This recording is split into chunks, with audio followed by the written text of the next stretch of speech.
ఇవాళ ప్రపంచంలో ఎక్కడ లేని విధంగా 125 అడుగుల అంబేద్కర్ విగ్రహాన్ని పెట్టి దళిత జాతి గౌరవాన్ని పెంచింది బీఆర్ఎస్ ప్రభుత్వం. ఈ దేశంలో ఎక్కడ లేని విధంగా రాష్ట్ర సచివాలయానికి డాక్టర్ బాబాసాహెబ్ అంబేద్కర్ పేరును పెట్టి దళితుల గౌరవాన్ని పెంచింది బీఆర్ఎస్ ప్రభుత్వం, కేసీఆర్ గారు. ఇవాళ ప్రపంచంలో ఎక్కడ లేని విధంగా 10 లక్షల రూపాయల దళిత బంధు పథకాన్ని ప్రవేశపెట్టింది ఇవాళ కేసీఆర్ గారు.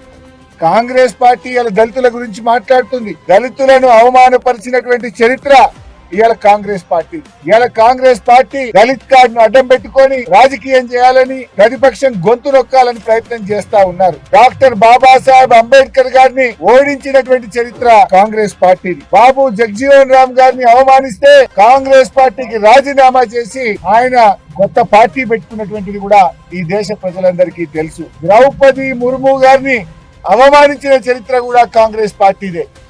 ద్రౌపది ముర్ము గారిని అధీర్ రంజన్ చౌదరి గారు, ఒకసారి సోనియా గాంధీ గారు కూడా ద్రౌపది ముర్ము గారిని అవమానించిన విషయం ఈ దేశ ప్రజలందరికీ కూడా తెలుసు. అంటే ఇవాళ దళితులను అవమానించిన చరిత్ర ఇవాళ కాంగ్రెస్ పార్టీ.